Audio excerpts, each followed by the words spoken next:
Hey everyone, welcome to my talk, Guerrilla Red Team, Decentralize the Adversary.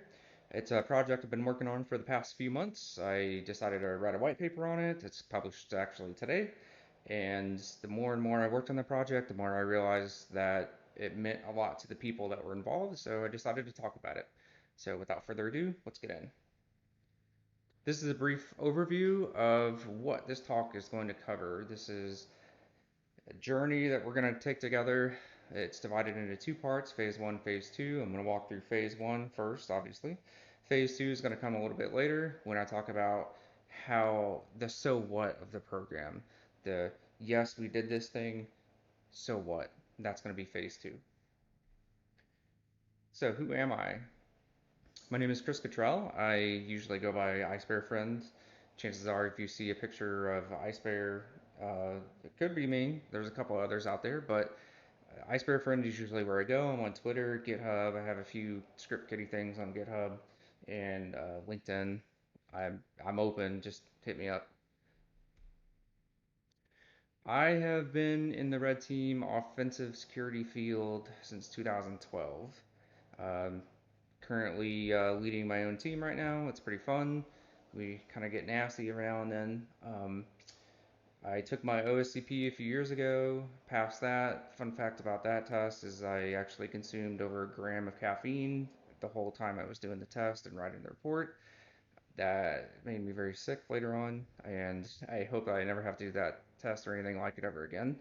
Um, and I've also started to delve into the cloud security components of everything, mainly because me personally, I see a lot of security trends going that route, and I want to try to get ahead of that as much as I can, not only to build my own like automated red team infrastructure, but just to pen test various things in the cloud. Pretty much, if you learn one, you can kind of understand the other three, um, or the big three. So with my company, we focus on AWS, so that's where I'm starting. Hopefully, I'll have my solutions architect soon.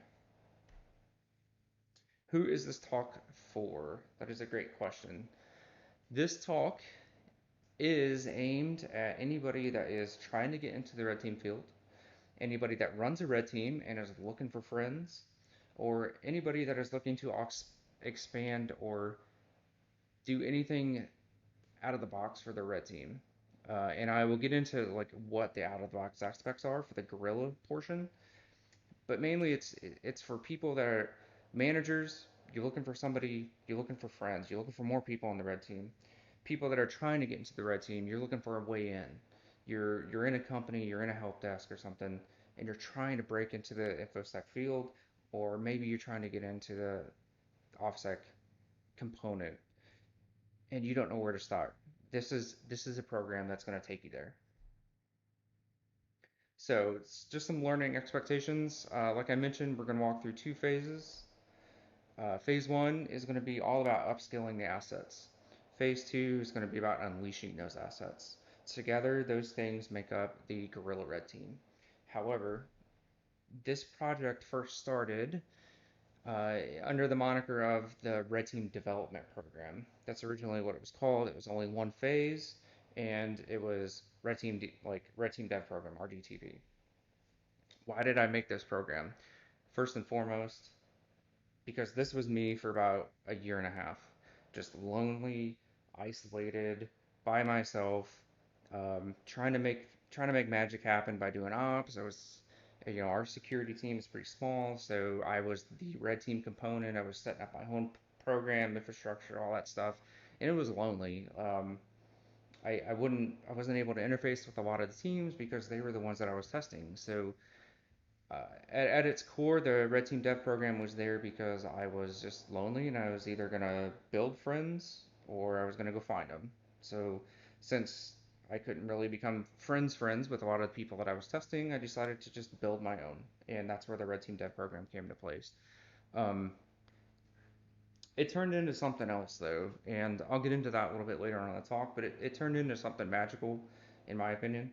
And not magical for me, but magical for the people involved, and that is why I'm here at having this talk right now.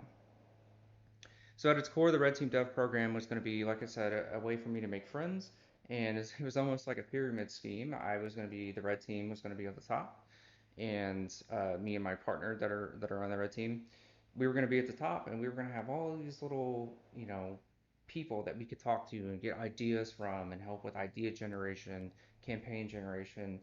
If we needed assets to test a certain component of the business, we would have those assets kind of spread throughout the organization. So not really a pyramid scheme, but kind of took on a similar aspect of it. So I came up with this idea. We were going to post on our cybersecurity channel on our Slack that we were running this like Red Team Dev program. It was a pilot program, and I only posted it in one channel, and I posted it once. And I told everybody you had to fill out this form that had an open-ended question on it. The only question on the form was tell me about something cool. And the the results that we got from that question were super varied. And from those varied results, it was very obvious who was ready for the program and who was not. And we got over a dozen applications, and I would say over half of those didn't even come from this channel. So there was definitely some word of mouth that happened with it. Um, so when you click that link, it led to this form, right? And just like the form I mentioned, I was trying to dress it up a little bit, make people excited. And it had that one question, just tell me something cool. From that question, we were able to take 5 applications. We accepted 5 people with one alternate in case somebody wasn't there. I created these templates for their managers, and I would go through and I would say, hey, like so and so was accepted to the program. We need you to give them like we were requesting up to 4 hours of their workday per week to take part in this program. Are you okay with that? If not, then like let me know what you are okay with. And I made this like a sales pitch and everything to go with it, so they kind of get an idea of what the program was. And if their manager is accepted, then I would send this to them and say, hey, guess what? You're part of the cohort. I need you to fill out this pre-fight checklist. I'll get into that in a second. And also, like, we're going to provide you with some swag. And my thought process on this was I wanted people to join the Red Team Dev program because they wanted to be there. And I wanted them to be excited to be there because if they're excited, they're going to really put forth a lot of effort. And what that turns into is I get a lot of really good assets later on, right? So the way that we did this was we paid for a Hack the Box VIP subscription for the duration of the program. We paid for 3 books that they could have, and they could kind of follow along with some like extended learning. And this came like directly out of the cybersecurity's budget. So all they had to do was show up, and we would pay for everything else. And I walked them through like how to do this, how to submit expense reports for it and everything. I'm sure it could be streamlined, but that's for the next step. And I also let them take a look at the sales pitch that I sent to the manager. And because I like to make it fun and exciting, I went with a Pokemon theme. These are laptop stickers that we have. This was Absol cohort for Q2 2020. The idea behind this is every cohort would, every quarter, every half, they would get their own Pokemon. And if you do well in the cohort, you get to stay on as a fellow. And the longer you stayed in, you got to collect them all. So like you could collect all the Pokemon. Um, I thought it was fun. So now that I got some branding attached to it, we're gonna go through and we're gonna say, I need you to fill out this pre-fight checklist.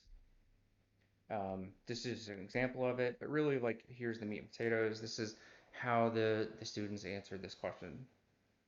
And it seems like it most of the people came from the help desk field in this cohort. There was a couple that came from other technical disciplines, but a bulk of them came from help desk. And the comfort was kind of all over the place with what you would expect. Um, One person said that they knew how to do an SMB relay, but most of the time I try to gauge how they thought they were like what their technical skills were. So for like example, Windows networking, I mean, to me, watching YouTube is a good way to get started. You at least know what you're trying to watch. But if you can mount a file share, maybe understand SMB a little bit more. Same thing with Linux. Seemed like quite a few people knew what SSH was. A couple of them knew how to use SSH with keys, or at least understood what that meant. And just general ideas of like what the people wanted to get out of this.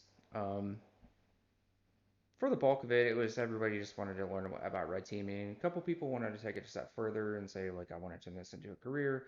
I made it very clear that this was not what the program was, but that's fine. And I wanted to teach these students, I wanted to teach them how to fish, not necessarily how to be an operator, but how to get to a point where they know, okay, I have X problem in front of me.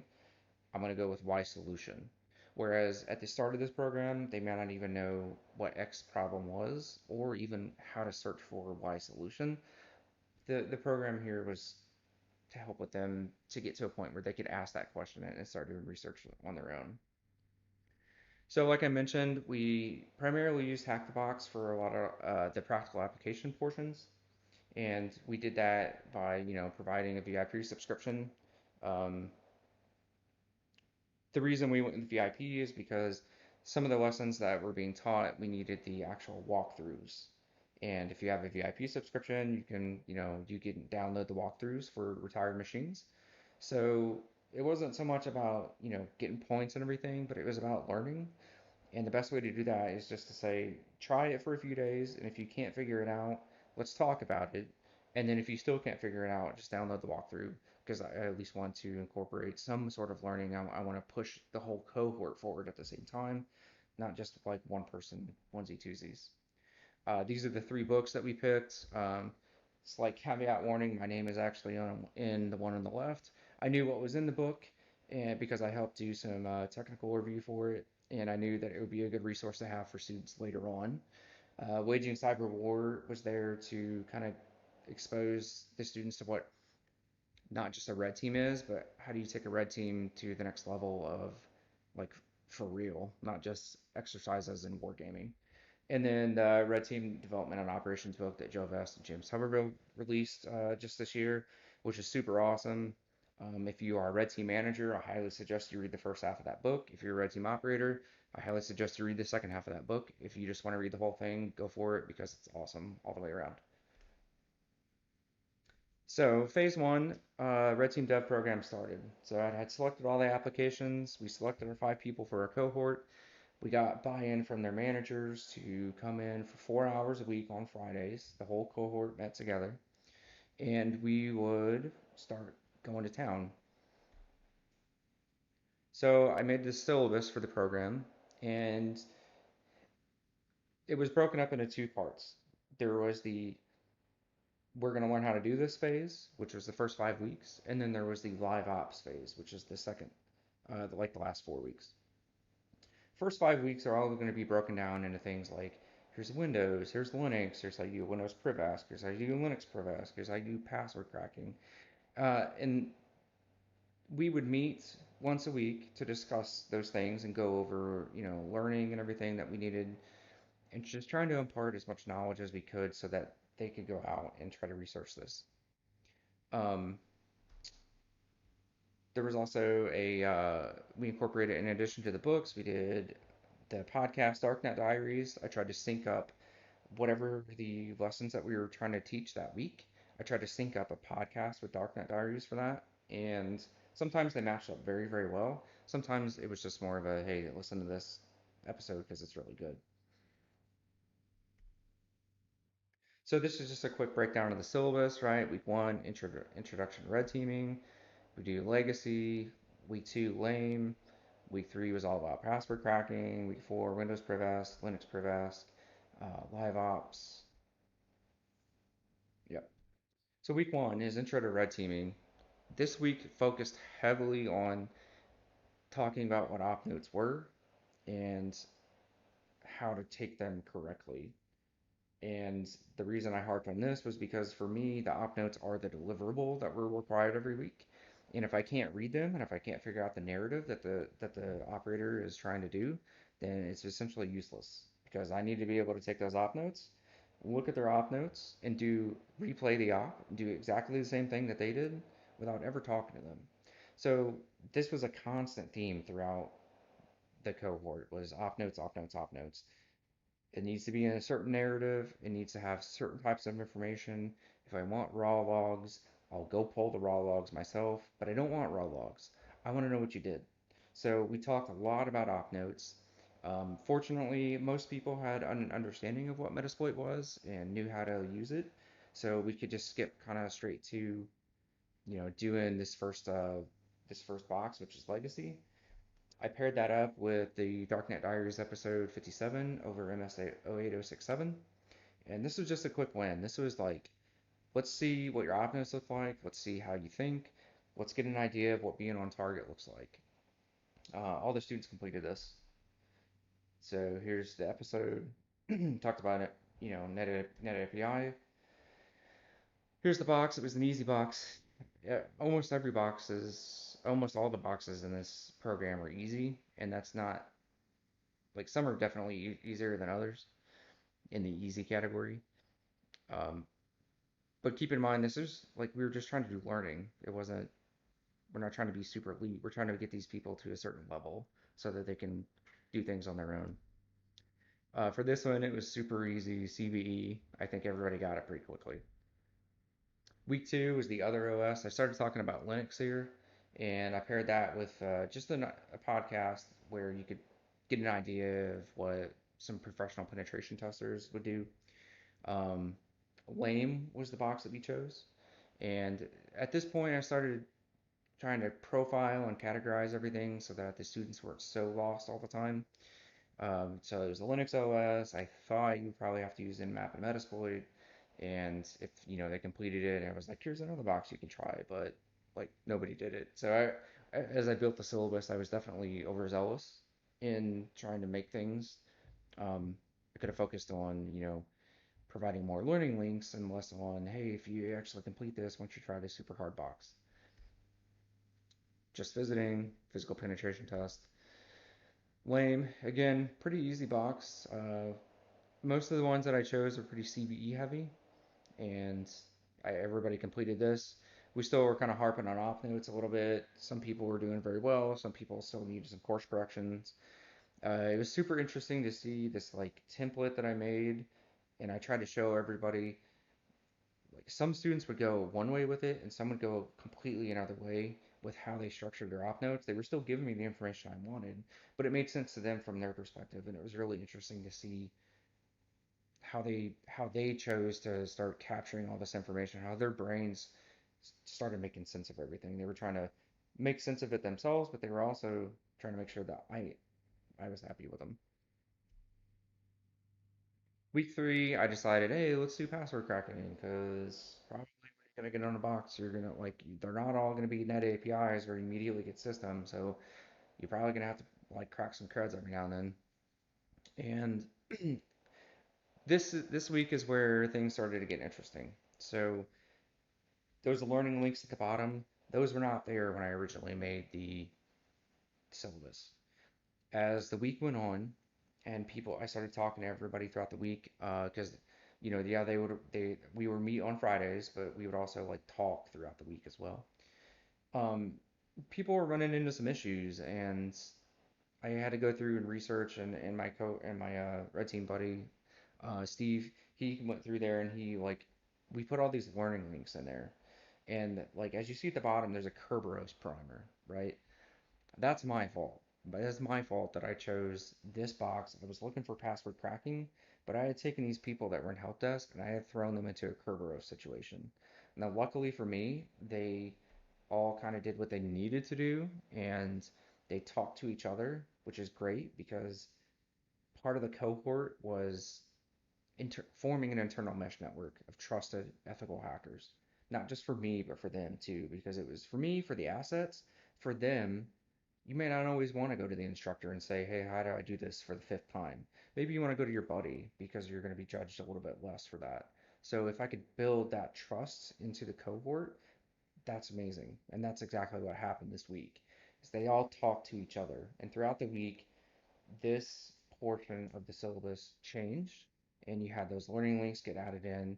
You had Kerberos primers, popped in. I think by like Wednesday, a couple people had downloaded the walkthrough and at least like said, I'm gonna get some learning out of this, even if I don't understand it. But at the end of the week, everybody did. In fact, Paul in the box. So there's Rock You. I got some. This is the podcast I chose for this week, and there was actually I got a lot of really good feedback on that one. So thank you, Darknet Diaries, for having a podcast on Rock You, um, because they said it helped a lot with like how they were gonna attack the box.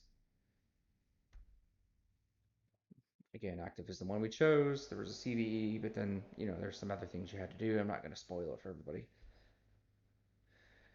Week 4, we just getting worse and worse, right? I chose all these boxes, and I was like, this is gonna be great. They're gonna figure out things pretty quickly. That didn't happen. More learning links had to get added in, and this was just a constant like iterative process between myself and the students and my buddy Steve. Um, how you doing? How's everything going? Okay, so there's gonna be some issues here. Let's go ahead and drop a learning link in. Uh, Maybe it'll kind of help speed things along. Had to do some living off the land stuff. Again, this week was a little bit interesting, mainly because there was some crazy stuff that happened with this box. Um, and the constant feedback and connection that we had with the cohort was critical from this point forward. This point forward, people were starting to get a little upset. Not upset, but just like frustrated, right? You're not supposed to be frustrated when you're trying to learn stuff. And they were being frustrated for the wrong reasons. They weren't being frustrated because they were being, oh, this is challenging. They were being frustrated for something that they had no control over, this gap in knowledge that I didn't prepare them for. So by having that constant feedback and talking to them throughout the week, we were able to kind of overcome some things. It was a little rough at first. I mean, this is a pilot program, but the next one will be more streamlined. Um, and because this was a Windows Privesc lesson, I picked Shamoon, um, pretty famous attack. There's a buddy Optimum, some CVEs, in with this. But what happened after Optimum was complete for that week, and we started talking about week 5. Like we would show up, week 4, we'd show up, Fridays for a 4-hour block. I'd start reviewing op notes, and then I'd start trying to talk about what was going to happen for the next week. What happened was this. I got a Slack message from one of the students. And after our lessons had ended, all the students met together and they started talking about feedback on how things could be improved. Now, I could have taken this one of two ways. And I'm not trying to, like, have an ego about it or anything, but I could have been really offended by it. But because I was starting to see that the students really, really cared about the program, even though that they were frustrated, they really cared about it. And basically this feedback was saying like we need help. We need help. We need some better walkthroughs. We need more direction. We need you to do a better job. And they weren't saying it in a way that was you suck. It was we want to make the program better. And I heard them. And as a result of that, I decided to implement something else. I was doing it live. I was going to do what I call a Sherpa op, right? Now, a Sherpa op, like I got the term from Destiny because you have somebody that's really skilled in doing a raid or something, and they would take, I don't know, 5 other people through, and they would just kind of guide them, right? People that didn't know what they were doing, they were just going to guide them through. So I was like, how can I do that for red teaming? So I came up with this term called Sherpa Ops, and that's what we did. So at the start of week 5, I was like, guess what, guys? All of us get on target because this is what we're doing. I have not done this box. I will not do this box. We are going to work together, all 5 of us, myself included, as the Sherpa, and we are going to go through this host and together, and I'm going to try to guide you through without ever touching the keyboard. And I had done no research on this. I just thought it was super easy and had like a complete total amount of like user and root owned. So I figured it was probably good to go. I didn't know what we were going to do with it. I didn't know how successful it was. All I knew was that it was a super easy Windows box. And, and at the end of 1 hour after we had started, everybody in the group had owned that box. And it was pretty awesome because I was asking them questions and sparking them ideas that they'd scan something. I'd say like, okay, tell me about this, tell me about this, tell me about this. They would scan, they would come up with their own ideas, they would give me feedback, and I'd say, okay, that's great. I need information about this. How would you go find it? And this constant back and forth, like it was almost like doing an escape room. You know, like everybody gets their one hero moment in an escape room. That was pretty much the case for this. Everybody got their hero moment where they found like one piece of the puzzle, and it was really awesome to help guide them through. And it was just it was a good experience because of what came after. Like it was good to do the Sherpa op, but afterwards when I was doing a feedback session on it, I was like, "Wait, what'd you guys think? You know, what do you think of the program even? You know, because this is week 5 right now." And the feedback that I got is what made me decide to write a white paper about this program. Um, they reported that their coworkers and colleagues were asking when they could apply for the program because they saw what the guerrillas were doing. They tried to find the students tried to find other similar programs at other places. They found nothing. Um, I know that like Offsec has their academy now, but hey, I was there first. Um, but this was like a straight up grassroots campaign to bring people into the field, and it started out as a way for the red team to get like trusted assets throughout the organization to help fuel ops.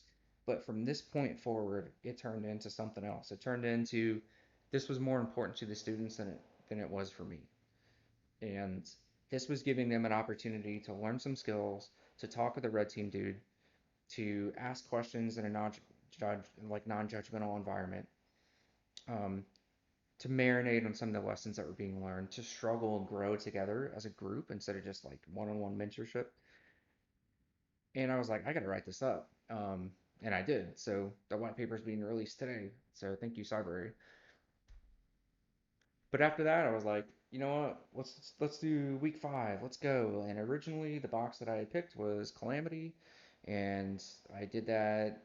I picked Calamity like the very beginning, not knowing what the hell it was. And a couple days into that, I was like, y'all need to stop doing that immediately and go do this other box instead, which was Traceback. And I mean, some of the like Linux learning links that we placed on there still apply, but like I kind of led them into the slaughter on that one. So, and at this point, we kind of run out of like co uh, Darknet Diaries episodes that like perfectly lined up with what we needed at the time. So it's like, hey, just listen to these mini stories, I guess. But Traceback was a lot of fun. Everybody in the cohort pwned it. Um, this was actually supposed to be the first box of the live ops, right? Live ops was a shift in mentality, whereas the first 5 weeks were work together, succeed together, learn how to do these things, keep doing your op notes, keep learning about Windows, Linux, keep learning about all the offensive tools that are out there, keep challenging yourself, come to me with questions, come to your cohort with questions. Just don't stop. Don't If you hit a roadblock, don't just sit there at the roadblock. Like figure it out. And if all else fails, like, part of figuring out that roadblock is downloading the walkthrough from Hack the Box, which is why we bought the VIP subscriptions in the first place.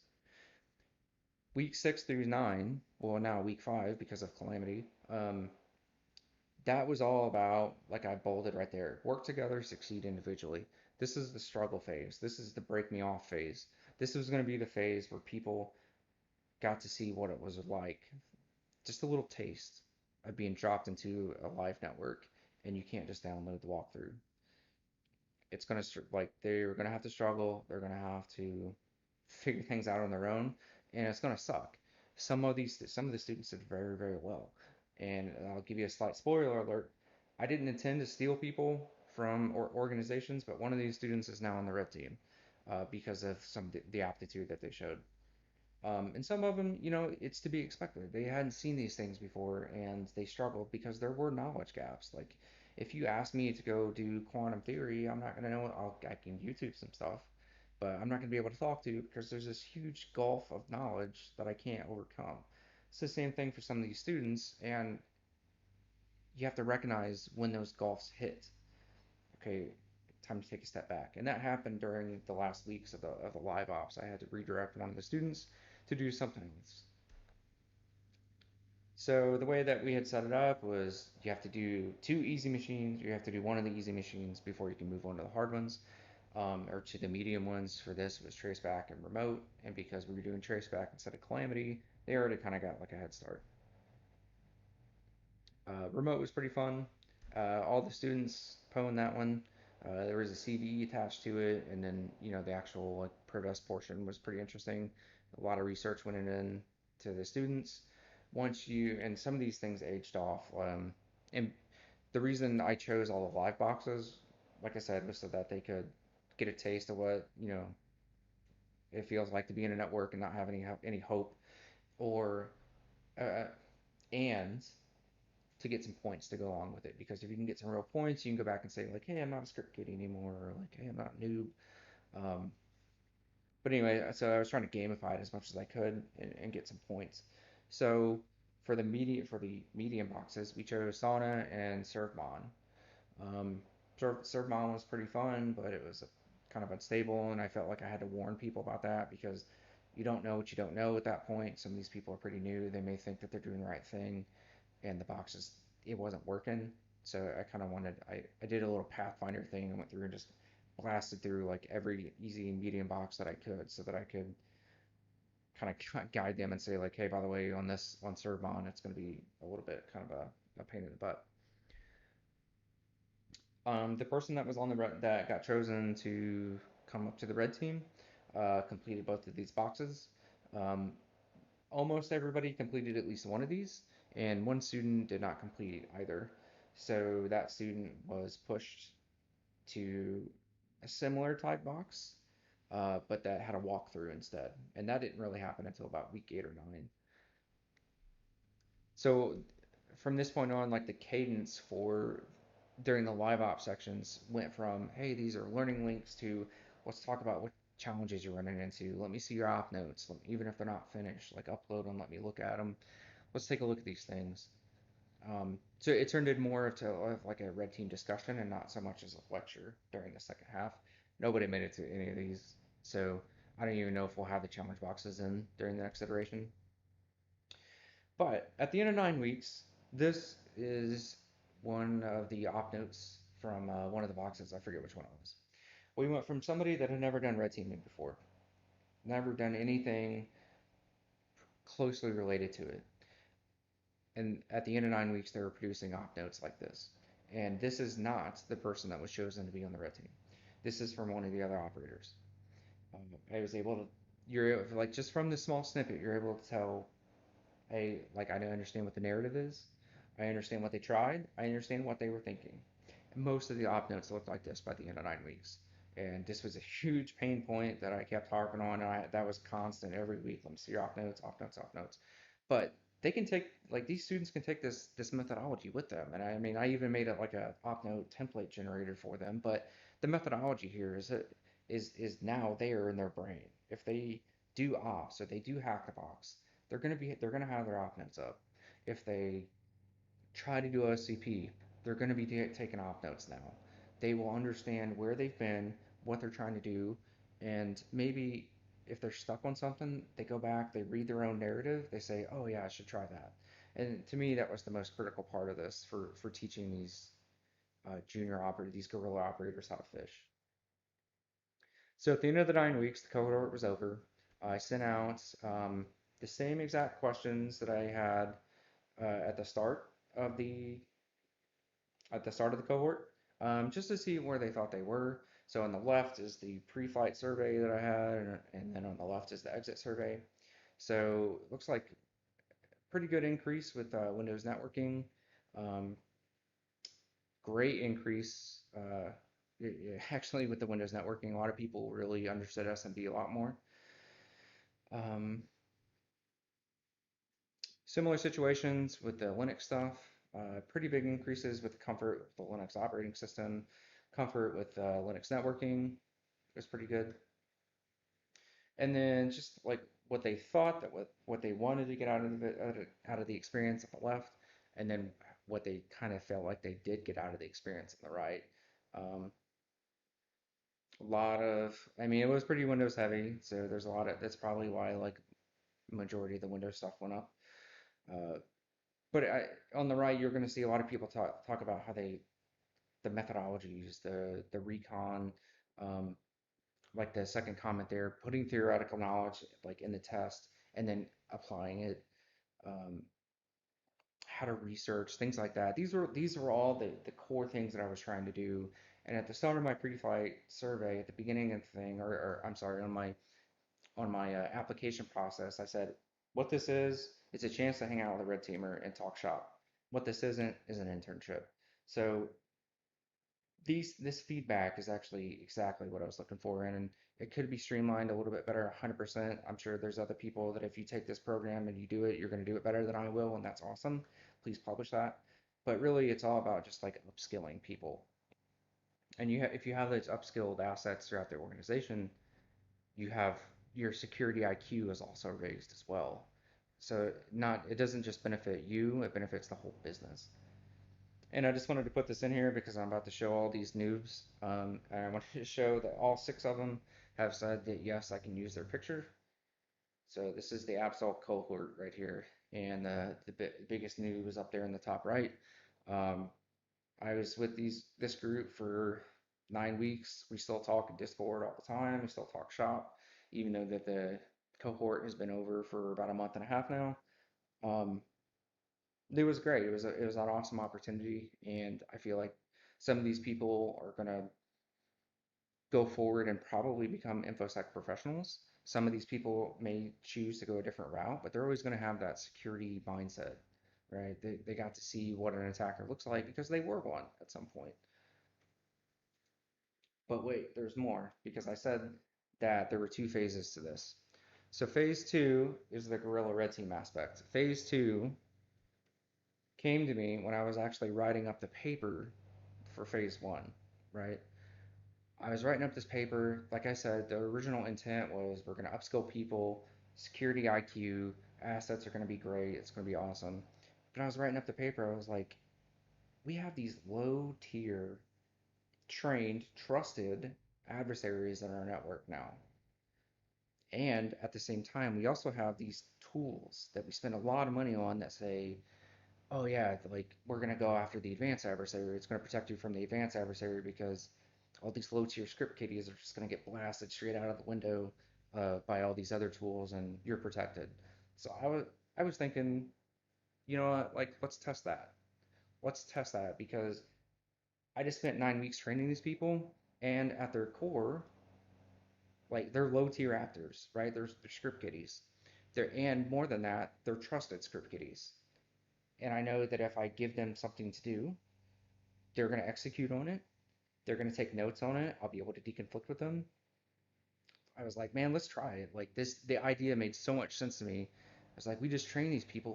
Let's use them. Let's like that's where the 2 phases came in. We upskill the assets, and now we're going to unleash hell on them. So I had to come up with this way to sell it because I had to sell it to everybody. I had to figure out how are we going to decentralize these adversaries? How are we going to arm these guerrillas? If the red team is the Green Berets, and these people that we just spent 9 weeks training are the local indigenous population that now know how to shoot a gun, how do I get them a gun? How do I get them a target to attack? That was my problem to figure out, and I was like, I gotta figure this out right now, and I gotta incorporate this into my paper. So here's the Guerrilla Red Team right here. This is what it is at its core. And just like I talked about, like you have all these EDR platforms that say, oh, we'll protect you from all this stuff, advanced sandboxing, EDR is essential. You have like this EDR maturity model. You have like we have AI built in and stuff. Okay, let's see if you can kick off some low tier actors. So this is the flowchart that I came up with this, and I'm gonna walk through it real quick, right? This is the Guerrilla Red Team Phase 2 flowchart.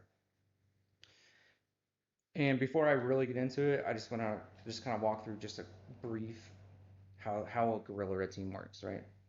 You train up, you upskill the guerrillas, right? That's the Red Team Dev program. That's phase 1. Phase 2 is the Red Team retains control of these assets. But to arm them, what does that mean exactly? Arming means you have to provide them with a way to attack, right? So that means you have to provide them with a platform to attack from, and you have to provide them with the ammunition to attack with. Translate that into cyber is basically you have to provide them an ops box to shoot from, and you have to give them credentials to shoot with, because they may not be able to pop a box, but they can probably exploit a box with credentials. So now at this point, what do those credentials look like? Okay, those will probably be basically canary credentials. I'm gonna have to form some partnership with help desk now, some like high level partnership with these stakeholders so that we can get these certain credentials that are inactive to be used during the op. By the way, what does that look like? Let's keep the same cadence, 4 hours. Do 4 hours once a month per Guerrilla operator. Okay, so for 4 hours once a month, instead of doing hack the box, they're going to do hacker network, and the red team is going to have to figure out a way to maintain control of that. So let's walk through how this is. So I call it an arms delivery, right? Does the Guerrilla operator have an arms delivery? If the answer is no, they go to this phase. So they're going to submit something that they want, an op plan, which is like this is a singular target that we want to attack. The red team is going to conduct safety checks on it to see, make sure you're not like trying to pop the CEO's box or something, or you're going to take down some super critical production asset. They are not there to say yes or no to what the target is. The red team is there to say yes or no, this is safe. The red team is not allowed to say yes or no to what the target is because we're decentralizing the adversary. The red team might not see this particular target as worthwhile, but this Guerrilla might. So if you're going to put all your EDR platforms on something that doesn't seem, or if you're going to put your EDR platforms on something on all your crown jewels, but you leave this other thing over here just open, maybe the Guerrilla goes after that instead because they just want to, right? So that's part of the decentralization or decentralized process. Anyway, if it gets approved, we go into the arming phase, right? And the red team will request accounts from the help desk or whoever it is. If they get approved, they will be held in trust from, like, for our example, we're going to hold them in LastPass, right? But they'll be inactive. So you have 10 accounts with varying sets of permissions, inactive, ready to go, right? And that requires a relationship. So if you're on a red team and you want to do this, you better start learning how to talk to people because you should be doing that anyway. But you're gonna have to build a relationship and sell this thing. Anyway, so you get your credentials. You're gonna build your target package. So what does that look like? That's credentials. You siphon off one of the credentials. You build them in an EC2 instance that has a public IP or that is peered internally. You generate some SSH keys just for them. You push your creds and the keys to S3. It's locked down. The attack host is like sitting there waiting to go. All that is required now is for them to schedule their op for their 4 hours. So at this point, they've submitted something they want to attack, and that can come from like the red team can provide that list and say pick one of these 10 things because they're the most vulnerable. Like if you have like a vulnerability management platform and you can pull that list, you can get an idea of whether or not it's going to be super hard or not, and you can just kind of farm this out to the guerrillas. Um, but you provide like, okay, here's what you're going to attack. Here's the cred you're going to use to attack it with. Um, and here's your security mechanisms to get on this host. So now you need to schedule an arms delivery, which you have done. So now we go to the second phase of the flowchart. So yes, the arms delivery is scheduled. Now the day of the op, when it's scheduled, the Guerrilla is going to give you an IP address, and you as the red team are going to have to submit this IP address for whitelisting. You as the red team are going to have to notify help desk to make the account active. And these, like, there are automation steps in here all over the place, of course. The more that you can automate this with Lambda or whatever, the better. Um, but you're going to notify help desk, hey, I need you to make this account active in an hour or 30 minutes or something. They make it active. And then you go to EC2, whitelist that IP in the security groups. You go to S3, You can either figure out a way to whitelist the IP in S3 or generate a pre-signed URL and just like give that to the Guerrilla so that they can pull down their target package, and maybe that pre-signed URL only lasts 4 hours, okay, which is what we said we are going to do anyway. So you give it to them, you say, hey man, at 10 o'clock, uh, I need you to like pull down this and get ready to go. It's going to have your SSH keys to get into your ops box. Here's your target. Uh, have fun. So they download the target package from S3, they connect to the host, they conduct their op for 4 hours. They're probably going to make a whole hell of a lot of noise. They're going to set off a lot of alarms. And then at the end of 4 hours, automation kicks in. Security group blacklist, or not blacklist, but their whitelist IP gets removed from the security group, and they lose access to the box, and the op is over. Now, even if they weren't successful, even if the creds worked but they couldn't get on anything at all, some random box in the network just got hit with some random account, and maybe the EDR caught the malware that they were trying to put on. Maybe it didn't. Maybe they just got on the box and just like did a bunch of surveys or something. And by the way, like also the red team would put, similar to hack the box, we would put user.txt and root.txt on the box as well to kind of simulate Sentinel data being stolen. It still gamifies it a little bit. So if they were able to get their user.txt and their root.txt, but even if none of that happened and they just set off a whole hell of a lot of alerts, think about that. It's some random box that was just attacked by some random low tier person that's just making all kinds of noise. What's the blue team going to do with that, right? Are they going to treat it like real? Because that doesn't really fit the TTPs of the red team, which is typically stealthy. This is noisy. This is nasty. So it's a good training opportunity for everybody, really. The guerrillas get it, they get to sweat a little bit by like trying not to kick over a production box. The blue team gets to do some deconfliction, and if the EDR doesn't pick up anything, um, well, then you need to reevaluate your EDR because some low tier people just like kick down the front door, and like that's a problem, and you should know that from a trusted source and not like getting ransomware in your entire network. But anyway, so after the op is over, the Guerrilla submits the notes to the red team. We debrief the Guerrilla and we store the op notes for deconfliction. I have a whole deconfliction process set up at my red team, and we just kind of wait for those things to come in. And then here's the fun part. Um, Once that is done, the ops platform doesn't always have to be a Kali box. It could be a Windows box. It could be anything, right? But once it's done, you power off the EC2 and the you take the hard disk and you image it, right? Um, and what you do with that is you give it to the blue team, and it's up to the blue team to decide whether or not they want to do forensics training on it. They can do response training as the Guerrilla is banging around on the network. But if they want to do forensics training, they have this image of a low tier actor with all their tools and stuff on there. And I'm sure I had thoughts of like maybe putting all kinds of logging and everything turned on in the ops box so that they could go find those. And then the blue team would have to go make the compromised account active. And if they don't do it within a certain amount of time, then the red team has that relationship with help desk already built in. But really, this whole process accomplishes so many things, right?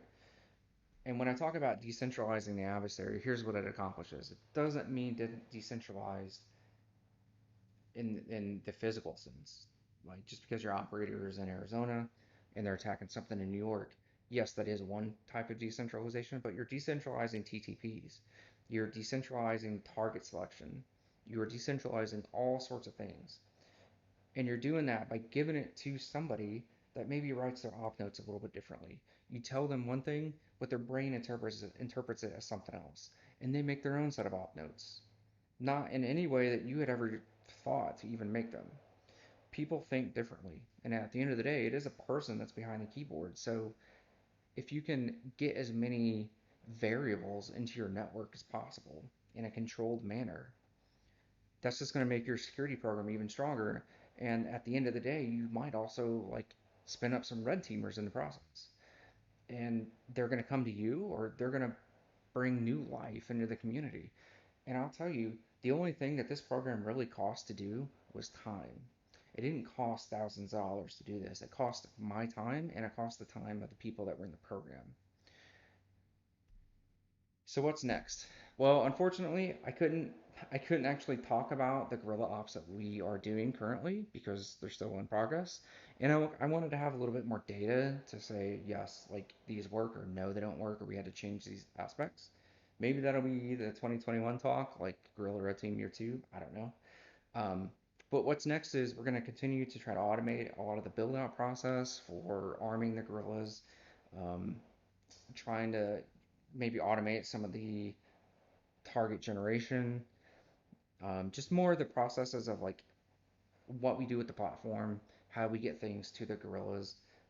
Like that's what we're going to try to do is just keep testing it, gathering metrics and stuff, all that boring red team manager stuff, so that we can see how much of a business impact it actually did have. But at the end of the day, for the capital investment that was required for this, I imagine it's probably going to have significant return on investment because I mean, it didn't cost anything. It cost like less than $100 per person for 9 weeks. So I want to give a couple shout outs to that. That pretty much is the end of my talk. Remember, phase one was the Red Team Dev program. You upskill the assets. Phase two is in progress. The Guerrilla Red Team, you let them loose on the network to, decentralize as much of that thought and brain power as you can. Shout outs. I want to thank Cybrary for giving me a platform to write my paper and to work with me on everything. Um, I had never done a white paper before, and they were awesome to work with. So if you have anything that you want to talk about, they really help you out, getting your thoughts on paper and editing and everything else. I want to thank Mr. Omar also for letting me slide into his DMs on like the last minute to get this talk approved.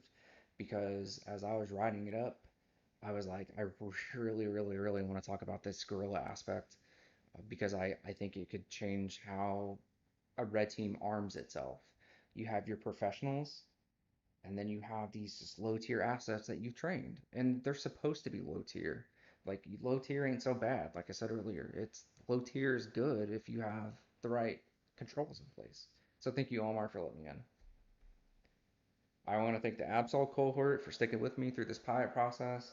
I definitely should have streamlined it a little bit better, but because of your feedback, I think I've been able to make it uh, a better place for the next cohort. Um, and all of them have said that they wanted to stay on as fellows. So we're going to continue to talk, and I look forward to see how they grow. I want to thank Hackthebox for having a platform in which we could host a training platform on our own, ad hoc. And I want to thank Darknet Diaries for being like one of the only hacking podcasts that I could find. It's actually good. It's not just good because it's the like one of the only ones. It's good because it's good. So thank you for that. So thank you for walking through this whole process with me. It's been a lot. Phase one, phase two, a lot of talk. It's all about how to, upskill and unleash assets. And that is the Guerrilla Red Team. So if you have any questions, please feel free to reach out to me on Twitter, LinkedIn. I think I'll be in Discord for a little bit to do some Q&A on this if anybody has any questions. But really take this and run with it. I have an op note generator if you want to steal it on my GitHub. Uses PyCharm. I'm sorry, uses Sublime and a JSON file, and all you gotta do is just plug a couple things in, and it craps out like really good op note template for you. Makes a bunch of folders and stuff, so it's easy to categorize. But other than that, just please feel free to reach out, and I hope that somebody takes this and just like makes it awesome, even more so than I made it awesome. But I really would like to see it spread because getting people into the field outside of the federal pipeline is hard. And if we could do this at the grassroots level, not only does the red team win, but the people win, which is what's important. And if like the people win, the business wins too. Like I have to say that, but the people win the most, and that's what it's all about. So thank you. My name is Chris, and take care.